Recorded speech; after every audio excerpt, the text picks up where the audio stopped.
Good afternoon. Oh, come on now. We can do better than that. Good afternoon. Good afternoon. Thank you. I don't know where y'all from. I'm from the South, so you get a good afternoon. There's a good afternoon in return. Well, thank you all. Thank you so much for coming, everyone, today. And for those of you who may be watching on public television, thank you for joining us as well. I wanted to take a minute to, before we begin, to welcome our guests. This is Jessica McJunkins. A round of applause for Jessica. Thank you. And Jannina Norpoth. And my name is Lecolion, Washington. Before we begin, thank you. Yes. I wanted to read a little bit for those who may be watching on television so that you can have an opportunity to know what the session is about. So I'm going to read from the program. The title of the session is The Daily Bread, and here is the write-up about this particular discussion. Negotiating a career that provides one's sustenance is a challenge, a science, and an art. Hear the stories of some real-life heroes who have been able to build a successful enterprise surrounding their creative lives. What choices did they make while in college? What has been the single most formative decision that has led to a sustainable life? What risks did they take and how often? This is going to be a really fun conversation. I think that it'll be an opportunity for us to talk about the ways that we, each of us, navigated not only our path leading to college and universities, but also what we did after that. And I think each of us had a relatively different and, I would say, unique path. And so it'll be fun to hear us all talk about that. But I want to get a sense of who's in the room so we can make sure that we're actually speaking to the people that are here. So who in here is a student at a college, or a high school, college, or university or conservatory? Raise your hand. Okay. Who here is someone who's currently out of college and you are in the early stages of your career? Would you raise your hand, that group? Okay, what about those of you who are mid-career folks who are potentially looking at some kind of a change and you're wondering what the pathway might be towards that change? I haven't seen all the hands go up yet, so I'm leaving some people out. But if you wouldn't mind, if anyone has, if there's a group that, if there's something that you would like to hear from us, if there's a specific reason that why you came, and I haven't said that you're not included in any of those groups, would you mind raising your hand and just saying what the thing is you'd like to know? Yes, please. Well, my son is a musician, and I have quite well. He does well, but he's young. He's only 14.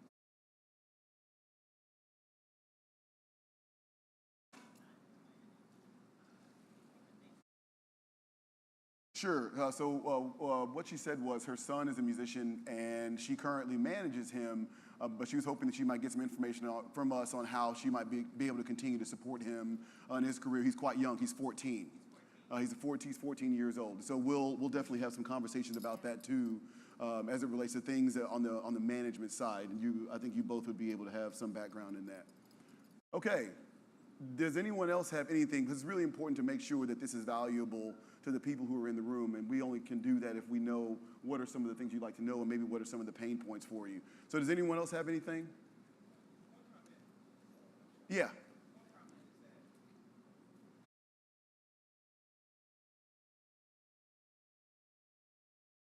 Mm-hmm.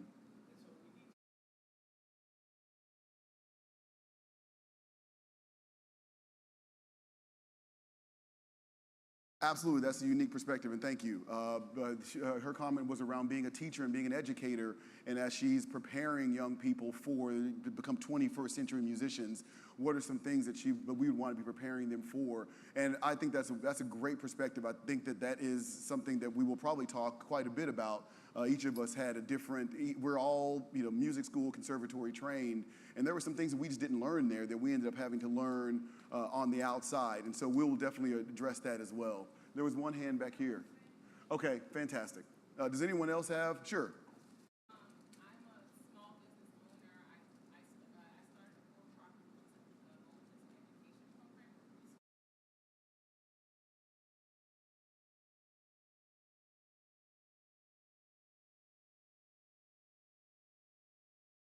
Me to not be a nonprofit, and why it's okay for me to be a for-profit music program. It's tricky.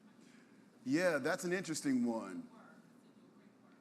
Yeah, her comment was around getting people to understand the difference between for-profit and nonprofit entities, and that you can have a for-profit music program, a for-profit music company that should be supported by your community in similar ways that a nonprofit organization might be supported as well. Differently because of the way that for-profits and nonprofits work, but you have a product that is worth paying for, and not just to get exposure, as what people tend to say. We've all heard that one before. So sure, that's great to know too. And thank you everyone for being so generous with that bit of time, that period of time, because again, it is so important that what we're saying is relevant. And what happens oftentimes in these sessions is that people talk about what they believe is relevant, but why don't you just ask people what they're interested in knowing about, and then have a little bit of a conversation about things that are relevant to the group. So moving right along, one of the things I asked these two ladies to do was to tell a little bit about their story and about their history, and to give us a little bit of sense of how you ended up becoming you, and really talk about the pathway for you, I think. Maybe even going as early as high school, if there were some really relevant things that happened. You mind just tell us a little bit about your story? Sure. Many of you already know this, but I started playing violin when I was 8, and I was watching Mr. Rogers' Neighborhood, and he featured a black boy playing violin. And I told my mother that I was better than him. And she was like, well, let's get some lessons before we start trash talking. And so I credit representation with how I started to play the violin, and that's very important to me. But then later on, I joined the youth orchestra, and the majority of my, I would say, really formative musical education during grade school happened in an ensemble space. I remember the sound of all the musicians, like all the instruments hitting me at once. I had assumed that before I walked into rehearsal, I thought I was going to orchestra, and to me, orchestra meant string orchestra. And so when I saw a wind section and percussion, I was just like, oh, it's done, it's a wrap. Like, I'm done, I'm in. And then I really stayed involved with orchestra, state orchestra, honors orchestra, stuff like that. The public school system actually did me a great service in many ways coming up, as far as access and meeting teachers who could see that there was potential with me, but needed help with resources. So the majority of my musical education was on scholarship, which is also the reason for what I do today in a lot of ways. And then from there, I went to North Carolina School of the Arts. We'll talk later, I guess, about the college adventure and getting to college and getting into college, because that was not typical either for me. But North Carolina School of the Arts was a multidiscipline arts conservatory. It's the only public arts conservatory we have in this country. And as a state student, it meant that I could go there, I could afford to go there, I could get scholarship money, and I ended up putting myself through school. And I don't think that I could have done that anywhere else, so I credit North Carolina School of the Arts University of North Carolina School of the Arts. The name changed while I was there. For that part, for a lot of my musical education and resources. And then from there, I actually took 2 years off after undergrad and moved back home to Charlotte, North Carolina, where I'm from, and I played with the symphony there, but always knew that I wanted to be in New York. I'd known that since I was 12. And so while I was in Charlotte, I played with the symphony as a regular sub. And so I was playing all the classics concerts and many of the pops and some of the outreach concerts. And at the same time, I was finishing an administrative arts internship at the symphony with Jonathan Martin, the then executive director. And it was not traditional in that I was not getting school credit for that internship. I just wanted to have some sort of direct hand in changing things and evolving arts education in this country, and I felt like arts administration was a way for me to do that, and it also seemed like a financially sound decision to make. I was going after security over performance at that point. I think I applied to 140 arts administration jobs and made it past the first round of 2. And then continued to play in the orchestra. And while I was playing in the orchestra, because I was not a salaried member of that orchestra, I was playing for all the Broadway shows that came through Charlotte. And I was like, this is how I'm getting to New York. And so I just promised myself that I was going to play every note of South Pacific, which was my first Broadway show. And if you're a violinist, you understand that that's a weighted statement when I say I'm playing every note of the show. And the conductor noticed, and I started making contacts that way and continued to play for as many shows as I could. And he said, when you come to New York, contact me. We will get together. There's a new workshop for a new show coming up. So I ended up moving to New York by way of NYU. I applied to NYU because I felt like a grad degree was what I needed, but I also needed to get to New York, and I was paying my own way for everything. And so for me, it was equal parts the academic opportunity and the practicality of getting to the city where I knew I wanted to be. And while I was at NYU, I was offered a cruise ship contract for 6 months and ended up extending to 8 months. And when I came home, my sublet of 8 months had not paid any rent. And so I had to think fast, and I immediately took another contract for 3 months. And then when I came back to the city, I had been, the time that between contracts, when I found out about my living situation, I had to make a lot of changes. I just tried to do whatever I needed to do to make sure my contacts were still tight and that they knew that I would be gone again, but only for a short time, so that I could resume work when I got home. And when I got home, to ease myself back into the scene, I started working marketing for a hedge fund software company in the financial district, and I ended up being pretty good at it, partially because as a freelance musician, you are your own marketing agent until you can get some sort of representation, or if you choose not to, you're going to be your own agent.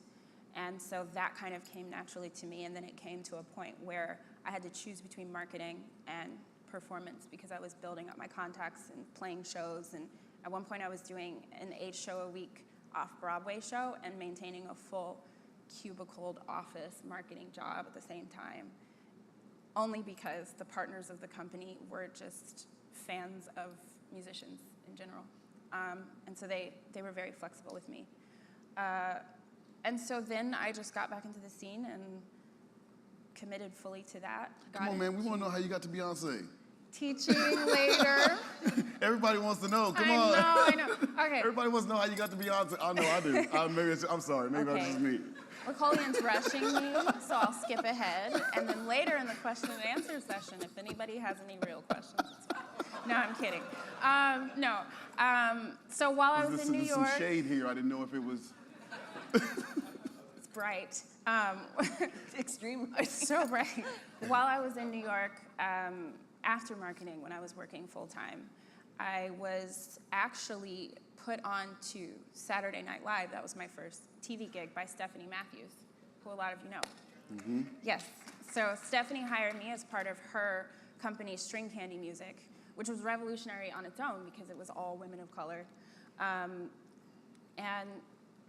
it evolved, and it's just women coming together with edge and wanting to be present in the room, and it's women who have very broad horizons about what genres they like and what they embrace. And from there, you know, when you step onto a gig and you do well, you network and you meet people.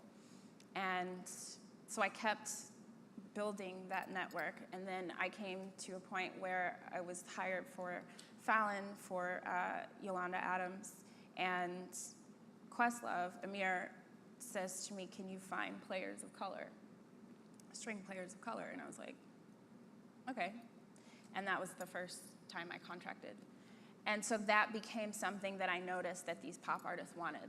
Pop artists of color wanted their band and their string section to reflect their skin, and that's something that had not been seen a lot. There's a very specific look in the pop world for a long time that many of us did not fit. And so Steph burst that, she broke that barrier, and then by the time it got to The Tonight Show, I was like, okay, I've met people, I have a network, I can do that, and then it went from there. And then one of the persons that I hired for Fallon recommended me when Beyonce's MD was calling around to find players for the title show, 2016. And I got the flu on the way to the first rehearsal, threw up in the cab, got there, washed my face, drank a lot of coconut water, and showed up. And from there, it's just, he was happy with our work. He was happy with the way we all embraced what for him was normal, for our MD was normal, but for us, the rehearsal process and the learning process was completely different. There are no charts. We write it ourselves. It's communal. I can't say much more than that, but the experience I had doing all the different things I did all suddenly became very important in that arena. And I think that is what sealed the deal. And so when we were called for Coachella, that turned into On the Run 2. But every element of it, learning the choreography, learning how to play an electric instrument and switch back to the acoustic on a daily basis because it's very different. Learning how to dance and play the electronic violin. And we are in the mix, so they will hear you if you formation to the right and it sounds like you're going to the left, like they do hear you. So that was a totally different skill. And from that, you get a certain amount of exposure. And it was great for me because when I came home, I had a wider platform with which to integrate philanthropic things like the Junior Board of the Harmony Program, which is a not-for-profit teaching organization in New York. I was very involved with that as an educator at 2 sites. Well, actually, before you go on to the educational side, I'm going to ask a question for Jannina here, because you talked about you talked a little bit about your pathway and what that looked like for you, and you kind of broke out a little bit of the way you had been trained. And I know, Jannina, you've experienced a very similar thing throughout your career, and the work that you're doing with Public Quartet is absolutely amazing. Congratulations on the award for Chamber Music America. Thank you. You were just honored by Chamber Music America as well, so you're really on the forefront of what's happening in that sphere. So can you tell us a little bit about your journey and how you got to Public Quartet, and maybe mention a little bit about some of your exposure you've gotten with the museum and also on television as well. So maybe tell us a little bit about that. Yeah. So I play in an ensemble called Public Quartet, for those of you who are not familiar, which is a string quartet that's really trying to redefine your impression of what a string quartet might sound like. We play mostly living composers. We improvise, we write our own compositions called Mind the Gaps, which meld different genres of music together through improvisation. It's really been, for someone, I've played chamber music all my life. It's something that's always really what I've been drawn to.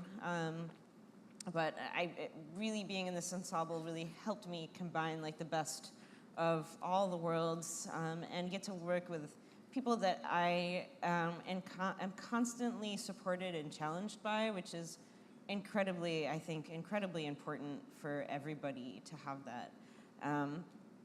We have had some really amazing and unique opportunities. As Lecolion just mentioned, we were this year's winner of the Chamber Music America's Visionary Artist Award, which is a huge honor. And we've been in residence at the Metropolitan Museum.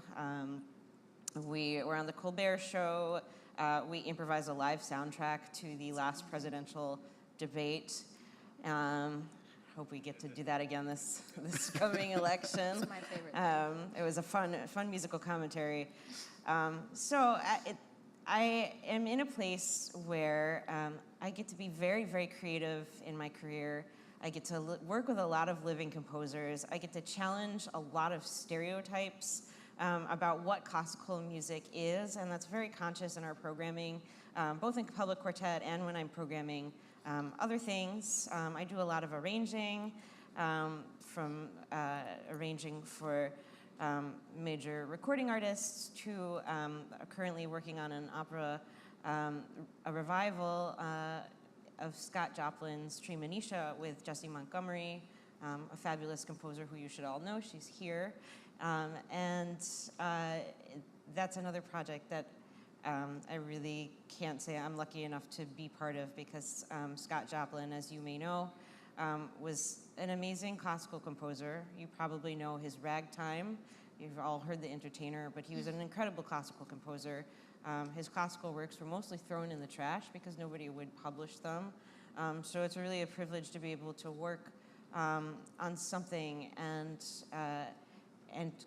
get people excited about hearing his music. So given that, I'll go back to a little bit further in the past and talk a little bit about how I got where I am. It's been a very long road for me that took a lot of different turns, from playing really every kind of music and experimentation. I think, I'll talk about my experience in school a little bit. I learned most everything I'm doing right now, not in school. That's true. I learned how to arrange by just doing it and listening and aligning myself with amazing musicians. I learned how to improvise by aligning myself with amazing musicians. I learned how to play chamber music. I mean, I had some amazing coaches throughout the years in school. That was really a joy. But I learned to play chamber music from my colleagues and playing with amazing musicians. So I guess my point is, outside of school and in school, really look to your colleagues, build your network. You will learn so much from your peers. They have so much to teach you. So I've had a lot of twists and turns and away from classical music at a lot of points. I've also dealt with a lot of injury. That's been many setbacks and something I currently even still deal with, and am always reinventing my routine to sort of try to accommodate and take care of my body. So I started violin when I was very, very, very young. My parents are both artists. My dad is a jazz guitarist and composer. My parents have run a nonprofit here in Detroit for many decades, Creative Arts Collective. And my dad actually ran a series at the Detroit Institute of Arts in the 80s and 90s, which was, I take a lot of inspiration from it because it was based around avant-garde jazz, and it was one of the most well-attended, popular for decades series in this. So when people tell me that my programming is too risky and adventurous, I think about my dad and the audience that he cultivated, who came to these concerts and opened themselves up to hear all kinds of music from George Lewis and Roscoe Mitchell and Oliver Lake and Lester Bowie and all of these amazing, Henry Threadgill, all of these amazing musicians we still know and love today. So I grew up around that. I grew up around a lot of crazy music. I grew up listening to Stravinsky and Bartok, and that has shaped my tastes a lot. And when I was a toddler, my parents asked me, hey, do you want to play an instrument? And I said, okay. And they asked me, well, what do you want to play? And the instrument that, I had seen watching jazz rehearsals that most resonated with me was the double bass. And I was like, I want to play the double bass. And they were like, it's not going to work out for you. So they tricked me and they gave me a violin. And somehow that stuck because I'm still doing it. And I am grateful when I see double bass players and that I only have to carry this little thing on the plane. It is nice. But I do really love the double bass still. I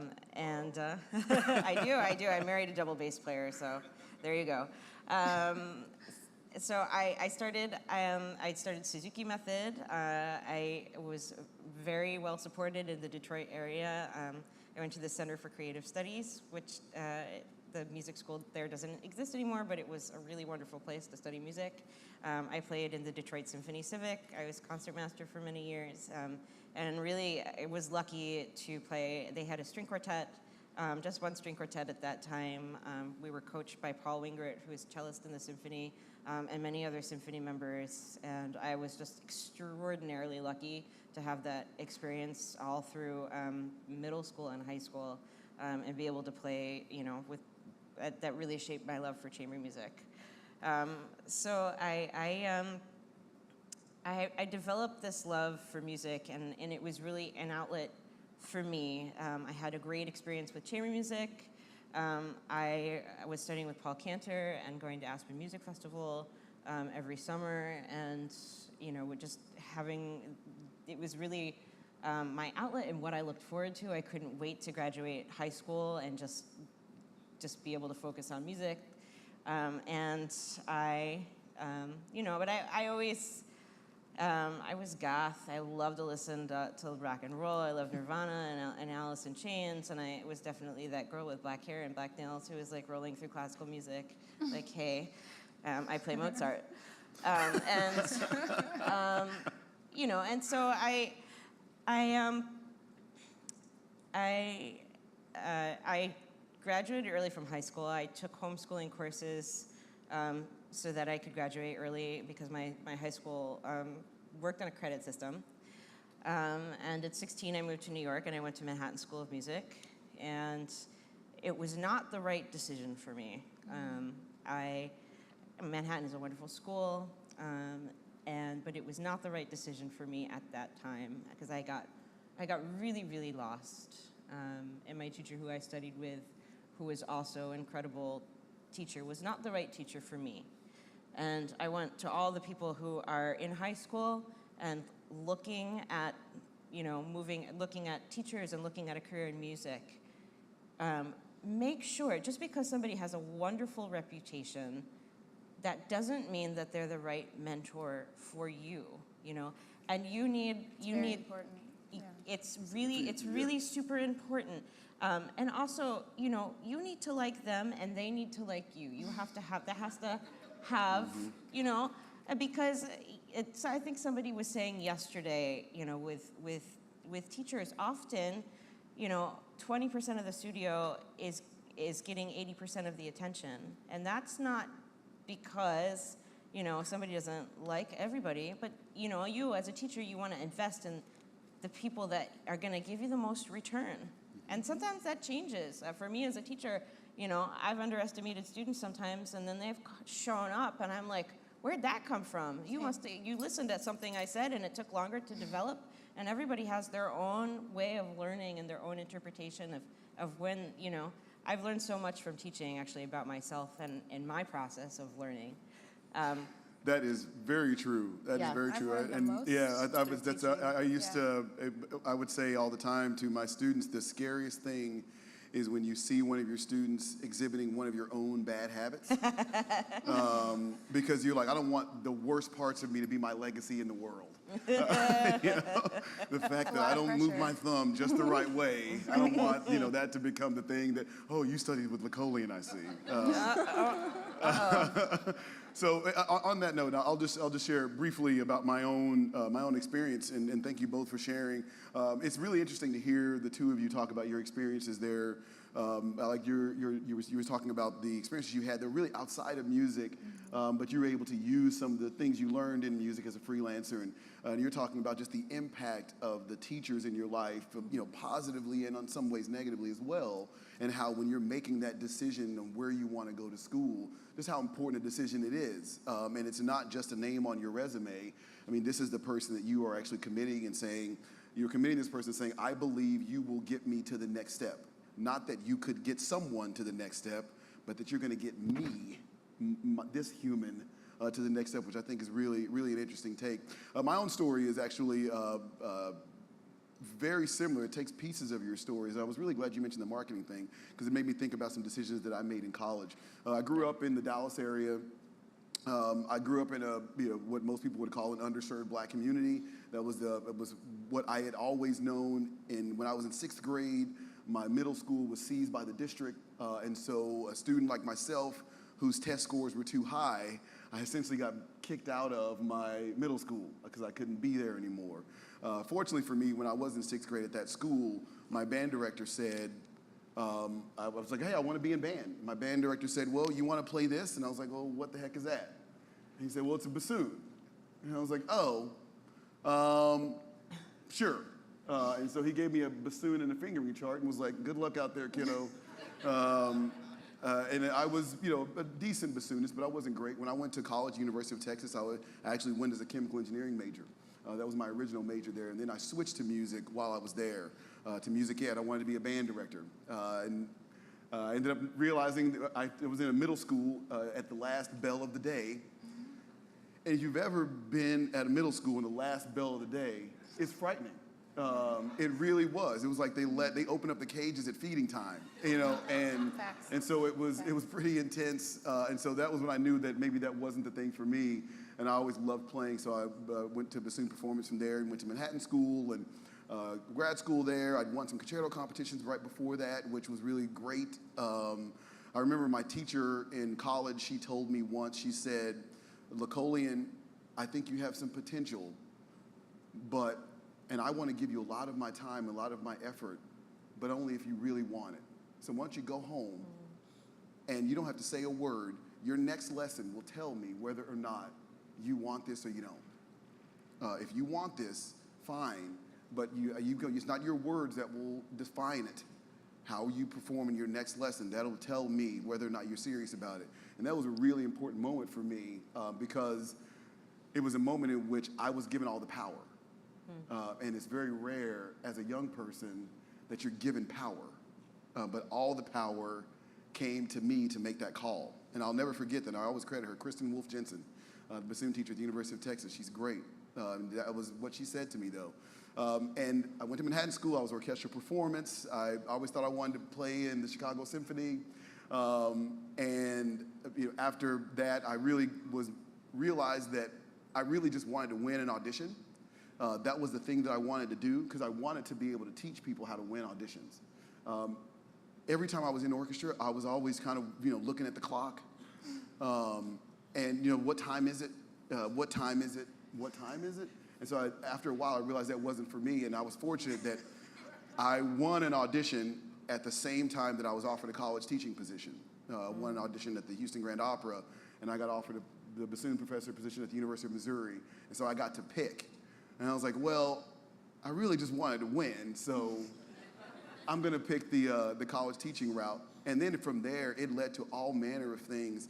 I moved to Memphis. My wife and I, we started a nonprofit there. There was community-based music work with an organization called the Prism Ensemble. Their executive director is here now.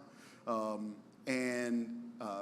ended up spending 15 years as a college professor, and I left that behind because I didn't feel like that was really the right play for me either. I was really interested in doing the type of work that would have a universal and expansive impact. And being a bassoon professor teaching 7 to 10 students is a different impact than what I do now, which lead an organization that reaches 6,000 students a year. And so that was really more what spoke to me.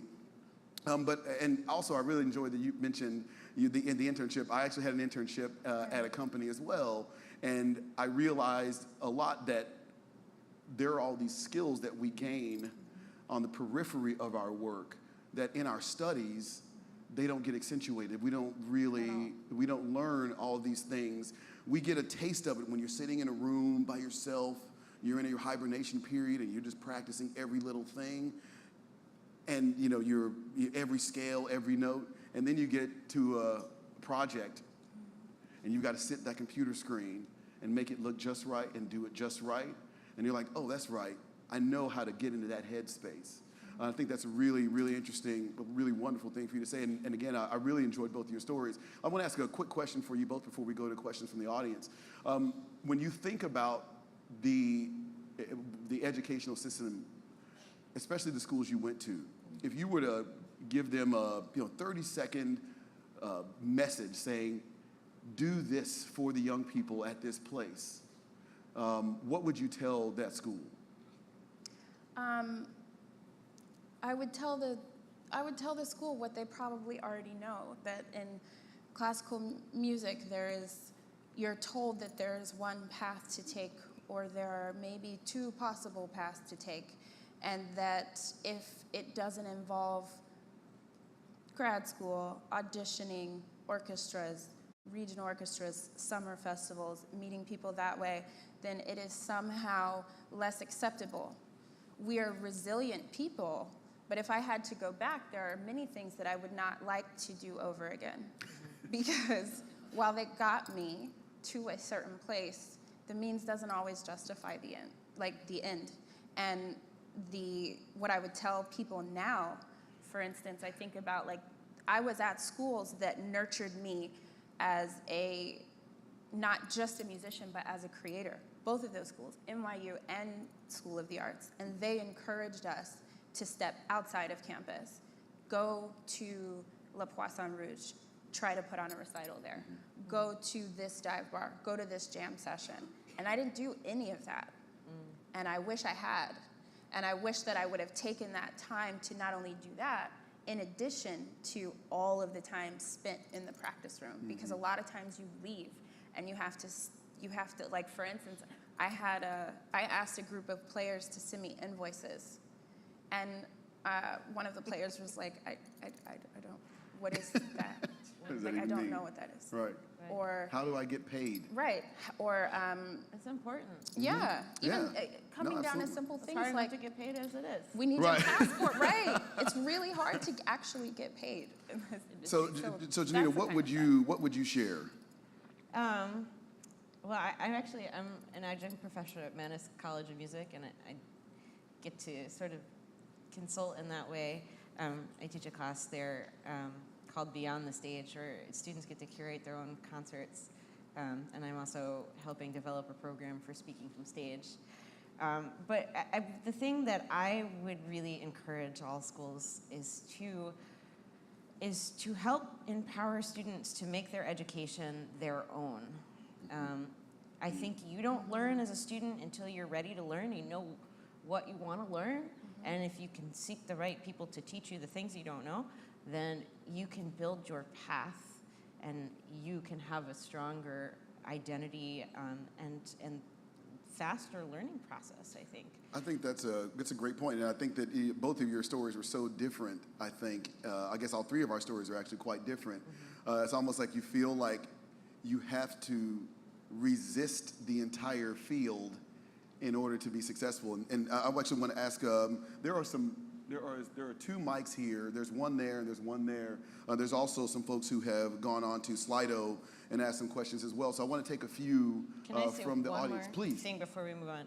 I think also hugely important is a much more inclusive music history. Yes. And whether you're classical or not, study of all genres of music, because we can learn so much from each other. I think there has to be programs and resources available for pain management, because I think that like when you look at studies, 90% of musicians have had pain, and at least 20% are seeking treatment for it. But there are very few options actually for pain management and injury management in schools, and it's a ridiculously taboo that we need to get out in the open and give people the right tools to support themselves so that they can be healthy players, because we're athletes. Yes, absolutely true. Yes, please. There was, actually, you mentioned a little bit about repertoire. I'm going to read a question here, and then I'll go to the microphone there. So the question here is there a great awakening that needs to happen among Black classical musicians? Do we actually value Black music? Don't get me on that one. One of y'all should do that one Is there first. a great Yeah. wait? Is there a great awakening? Yeah, happening is there a that's great awakening that needs to happen among to Black happen. classical musicians? So I think basically what that is that is it important, and I will try to understand the question or articulate it. do we need to own the responsibility of playing black music? Do we need to have a great awakening where we acknowledge that there's this music that comes from our own lineage that was left out of the canon because our voices weren't in the canon, weren't included when the canon was created. And so there are all these great artists and this great black music that exists that no one plays or that people don't play very often. And so I think this person is saying, do the black classical musicians, do we need to be the ones who own that? Well, let's be real. The canon has only included white men. All right. That's the canon, and it's, you know, I can't put on black musicians that black musicians should play black composers. For myself as a biracial person, it's something that certainly resonates with me, and there's certainly a lot of music out there that absolutely deserves to be played, and the classics are hugely important and wonderful.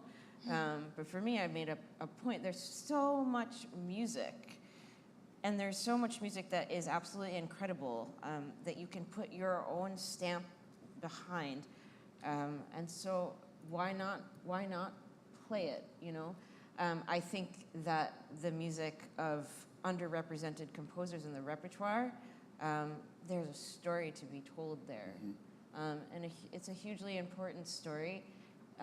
But that's your choice as an artist, if you want to represent that, you know? And that's when you make your art, it has to come from a genuine place. And if it comes from a genuine place, you'll be that much more convincing when you get up on stage and do it. So that's what... That's a beautiful answer. That's what I mean. It's a beautiful Yes, answer. the answer is yes. I think everybody should play the music Sorry. of black composers. I think that among many black musicians, this never stopped. There was never not an awareness. Yes. And I think that the responsibility is on educators to put pressure on institutions to change the curriculum of Western music to include our composers and our history and our heritage. Because in doing that, not only is it a victory for representation, it is a wider perspective, but there are so many things about classical music that comes from black composers that incorporates elements of the music of Africa. It incorporates R&B, and even if it doesn't, it has to be there because it starts the discussion going, and everything starts for me personally, it starts at the educational level. We're working with institutions that were not built to appreciate our culture and what we bring to the table. So in order to change that, I think we have to start there.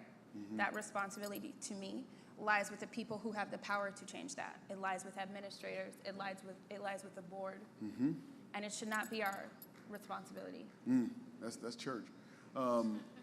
Yes, please. Would you mind saying your name as well as stating your question? Oh, yes. My name is Brandon Kofer, pianist out of Knoxville. I just kind of like a two-parter question. So I'm 28, I'm going to be 29 here soon, and for a long time I've been like, I need to get to a summer program. I need to get to a summer program. And now that I'm kind of in the mid part of my career, I've kind of noticed, so I chose not to go to grad school at an undergrad just because the world was, at that time, saying you need experience. And so now I'm in a really good place, and I wanted to ask you all, as fellow freelance musicians, do you think that your graduate degree really helped you in furthering like being a freelance artist? Because for me personally, I feel like I just need it so I can teach at a university, because I do want to do that as well.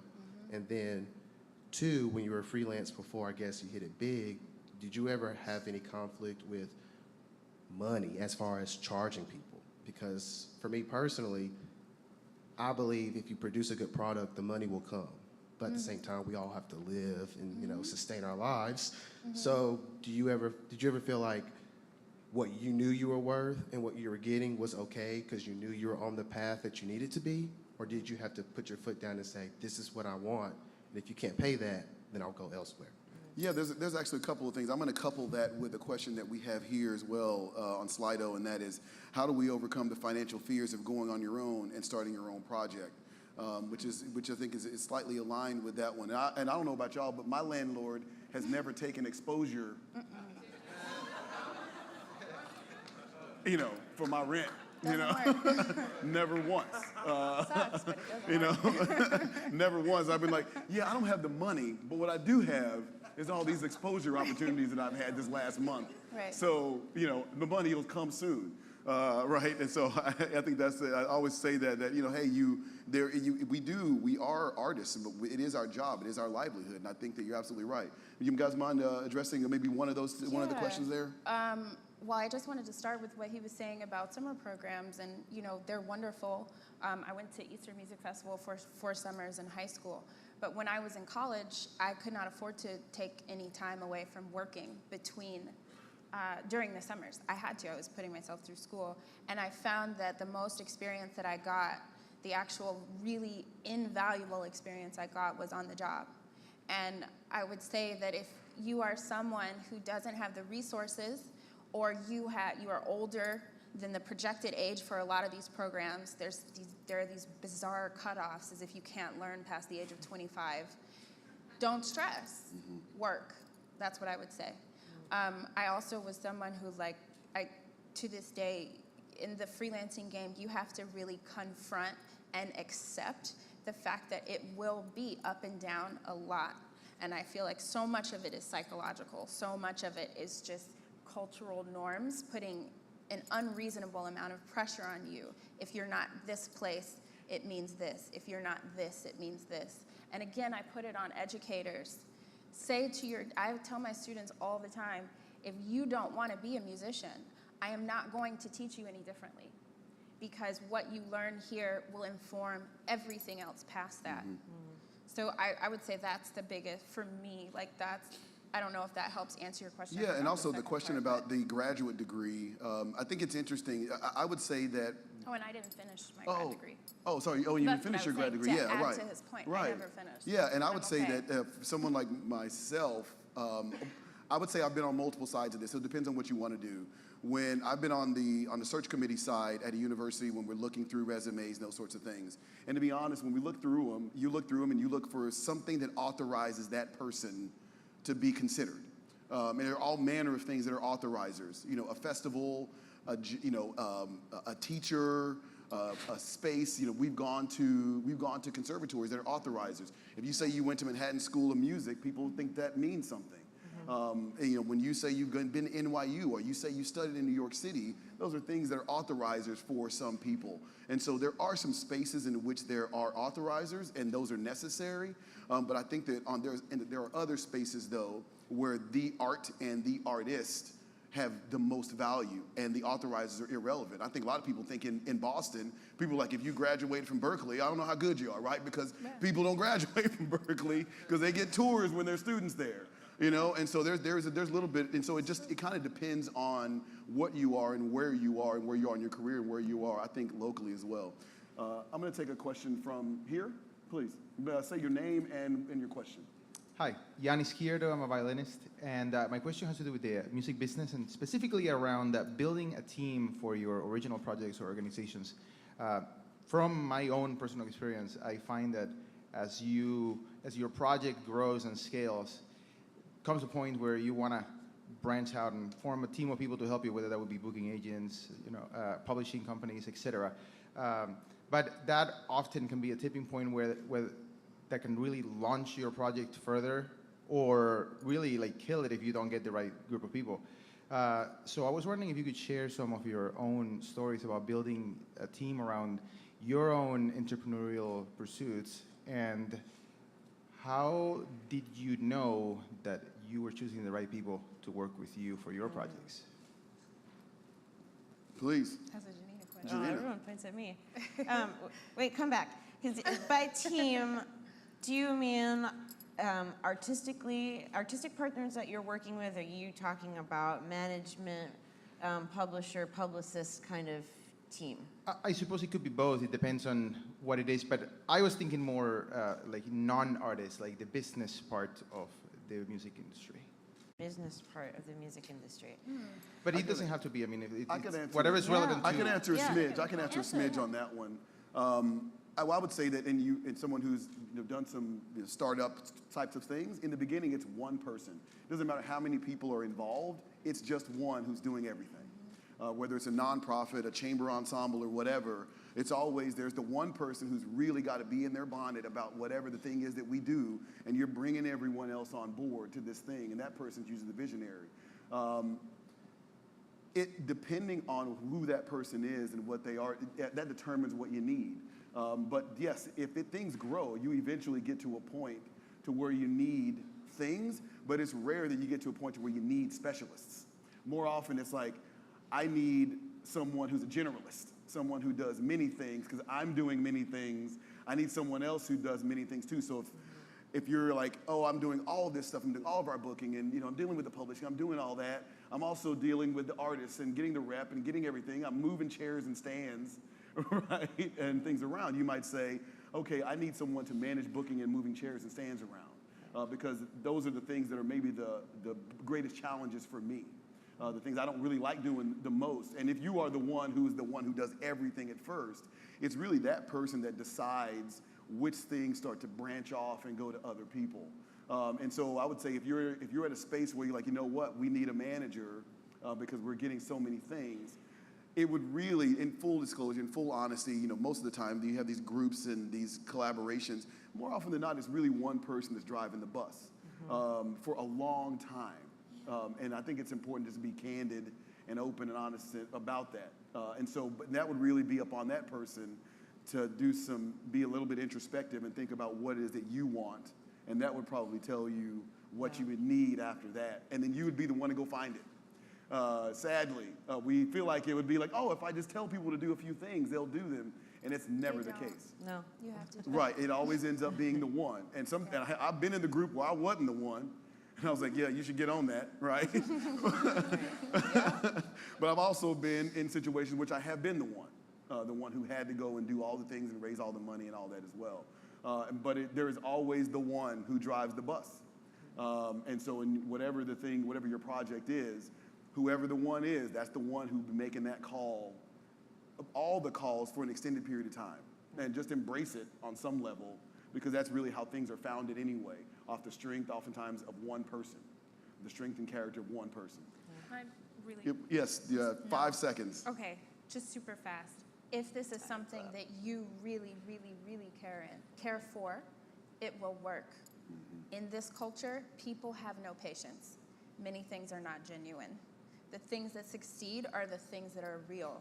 Jannina's quartet I'm a huge fan, just because of the really groundbreaking things that they do for the canon and for improv and for the practice, and that's because they all genuinely love what they're doing.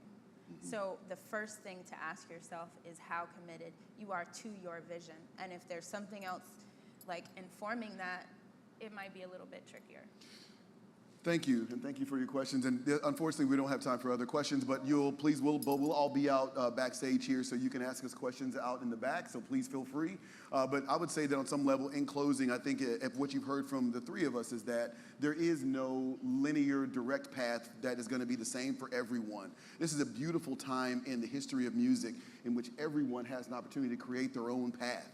And so regardless of what we're learning in our educational institutions, which oftentimes doesn't prepare us for the things we may do afterward, and I think that they own that too on some level, I do think that you're in a time right now in which whatever you can think about, whenever you can dream, is actually possible, and you can create something for yourselves in which you have no competitors.